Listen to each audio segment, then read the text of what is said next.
Today, it is possible and safe to fly with all means, by hand gliding, by paragliding,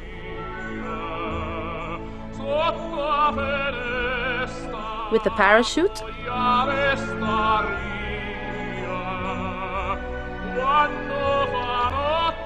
in a balloon without wings,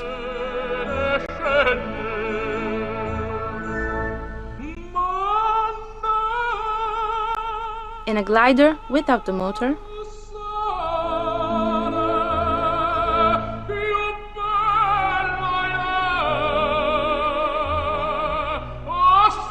in helicopter with the rotary wing,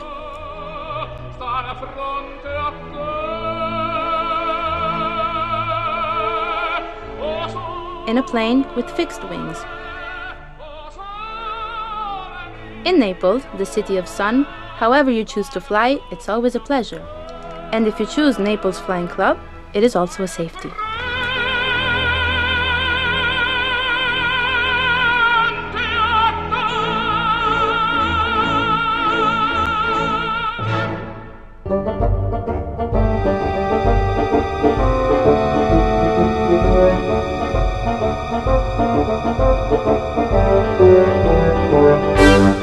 Naples Flying Club was born contemporary to the birth of the first flight, when, at the beginning of the last century, on December 17, 1903, the Wright brothers successfully managed to make the first controlled and very short human flights in Kitty Hawk, North Carolina. Several years later, in 1910, the first airplanes made their appearance in Italy, and naturally, those who were lucky to own one joined together to start the first flying clubs. Flying, still experimental at the time, was practiced over the sea or over the military fields present at the time in each of the major cities, including Naples, whose military field, Capodichino, became the grounds of today's airport.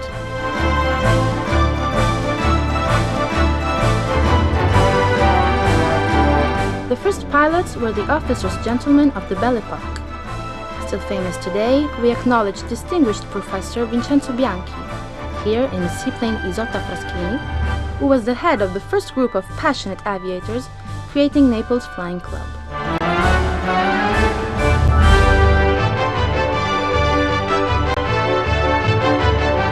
It is 1911, the years of the Belle Époque, a period of great inventions and discoveries, of the flourishing of art, of affluence and peace. Naples lived the golden age of the Café Chantant, of Enrico Caruso, and of an extraordinary rich period in the flying field. However, at the same time we recall the sad phenomenon of emigration, the astonishing tragedy of the Titanic in 1912,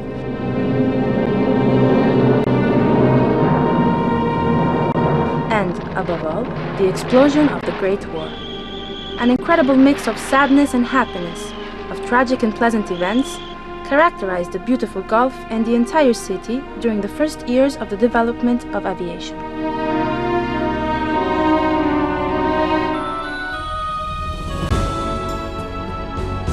An interesting historical link, in between the horrors of the war, can be made taking a look at the great Neapolitan songs that were born in that period. Torna su Riento by the Curtis brothers, Viro mare quanto è bella, spira tanto sentimento, ma tua chi tiene mente, ascetato fa suonare. Io te vorria vasà by di Russo and di Capua. Io te vorria vasà, io te vorria vasà, ma il cuore non mi dice. It is shada.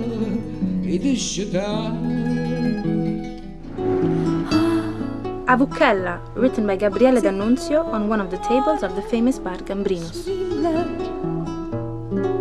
Tu tieni una avucella, no poco poco rille, a passo liatella.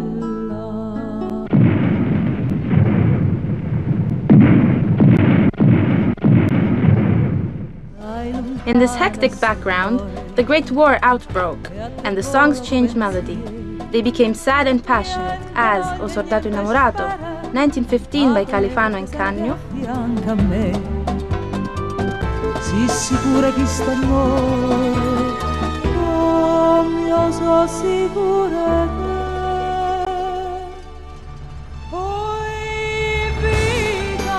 Oi vita mia, oi cuore, e chi sto cuore, si stato prima amore, o prima e l'ultimo sarà per me, la questura si è volte ci sai. O Bambinella, composed in 1917 by the great Raffaele Viviani. Buona maniera, faccia care o brigadiera, piglia la venga mestiere, riga cauta in gacca. Queste o paese do sole. To the famous O Paese do Sole, 1925 by Bovio and Annibale, legendary love theme proclaiming the city of Naples.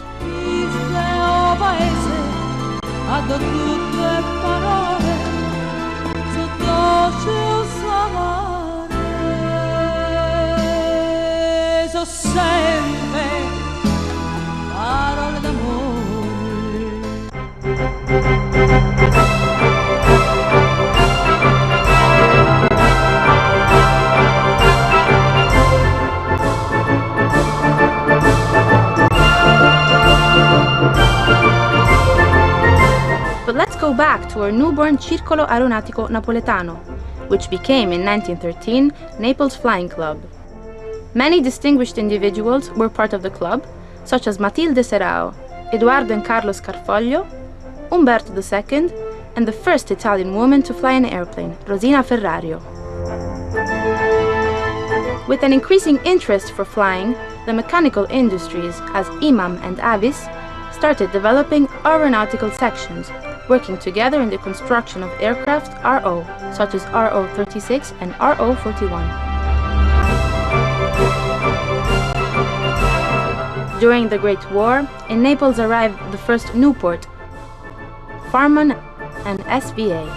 But it wasn't enough to avoid the bombing of the city by an Austrian airship, 45 minutes after midnight of March 11, 1918, causing severe damages.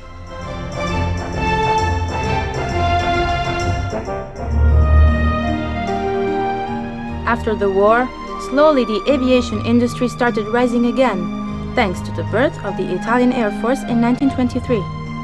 But soon several programs were halted by the crisis, even though the peace had arrived.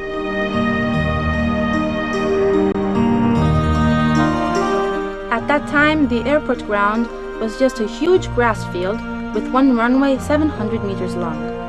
Nevertheless, Naples organized in 1922 the most important international air competition, the famous race for seaplanes called Schneider Cup.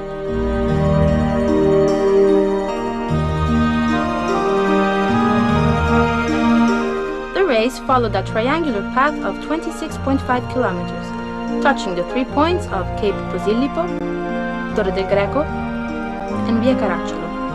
The track had to be covered 16 times for a total of 424 kilometers. This formula, repeated for years, became in 1952 the Air Race of the Gulf, and in 1988 the official race denominated Air Tour of Campania. This race enabled Italy to achieve, in 1934, the world record for speed of seaplanes, with a maximum speed of 709 km per hour. This record, still standing, was achieved in Desenzano del Garda by the famous flying pioneer Francesco Agello on a Macchi Castoldi MC-72.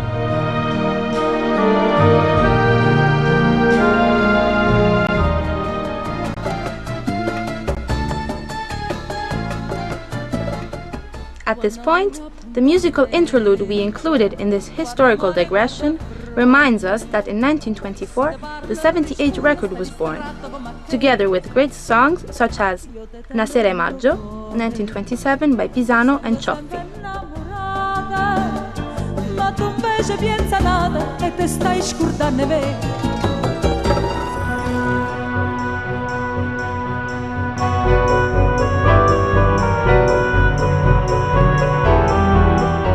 The years 1923 to 1930 gave birth to the Royal Air Force that brought Capodichino's runway first to 800 meters, then to 1020 meters, and, most importantly, the first academy was created inside the Royal Palace of Caserta. The academy could count on the participation of the prestigious University of Naples Federico II, featuring the new Air Force cabinet chaired by Umberto Nobile, who had just returned from the triumphant feat of the Norge in 1926.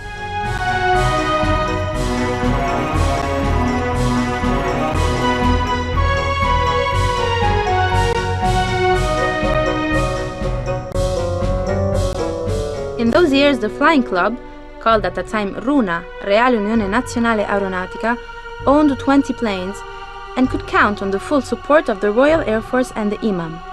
These were again extraordinary and unforgettable years.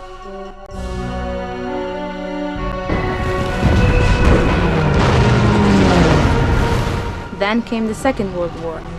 The enthusiasm and the hard work were once again put aside. The war had broken out.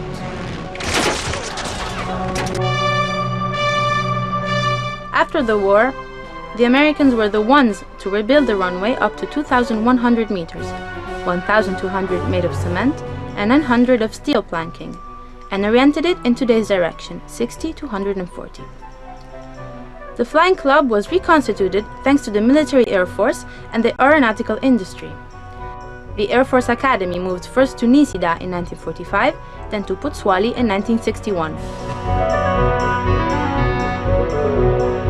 Naturally, the new airplanes were recycled from those used during the war: the Stinson L5, the G46, the LF3, the Macchi MB308, the famous Macchino. This new sense of freedom, that is, flying with warplanes that required so much skill, renewed the spirit of these passionate aviators. Then, still the Americans brought to us the Piper, the Cessna, private flights, tourist planes, races, and so on. But we also made our contribution, adding to all the great individuals of the past, as Crocco and Nobile, airplane designers such as Gabrielli, Bazzocchi, Frati, and Pascale. Thus, in Naples and in the world, we created the Fakiro, the P-64, the P-66, the P-68, just to mention the first planes of the Pascale brothers, home planes that would soon be renowned in the entire world. And Naples Flying Club, having acquired legal value in 1958, became, on July 2nd, 1959, a non-profit organization, giving birth to pilots who then became military pilots, general, test pilots, frecce tricolori, airline captains, and so on.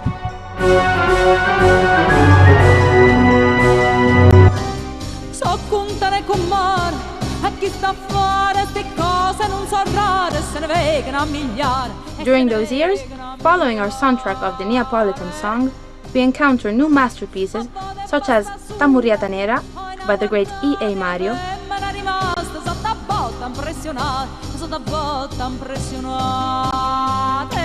e l'ha guardato se è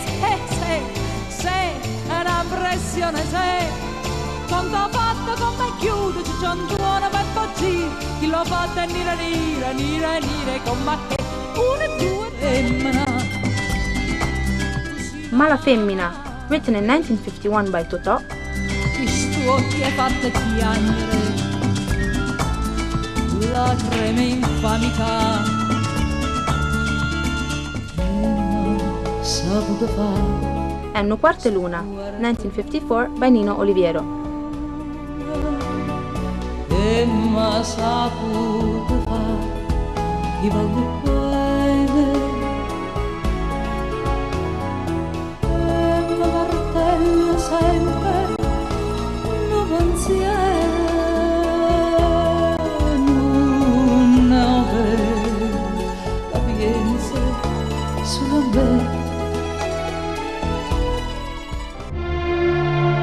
We arrive to today, a time in which we are faced with more and more economic and practical struggles, which make it very hard to maintain facilities such as the flying club.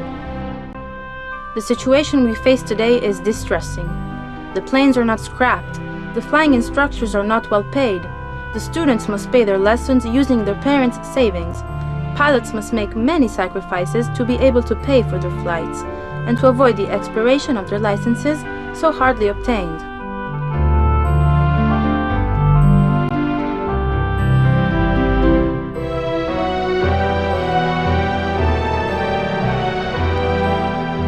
Not to mention the development of ultralight aviation, that represents another problem, as it attracts so many that are satisfied with the low costs, and therefore who do not need to acquire any license to become real aviators. It is therefore unlikely the rebirth of a new golden age. However, that passion, that fire, and the joy of flying that lives in our hearts, and especially in the hearts of the real aviators, will never fade away. This passion, with no doubt, will help to give a boost to such a prestigious organizations as Naples Flying Club for a new takeoff.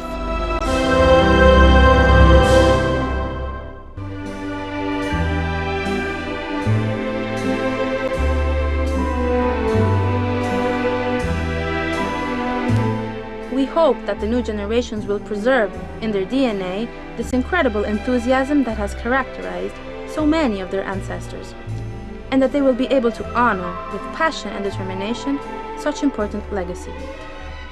Hopefully we will continue to enjoy the timeless and amazing views that surround us.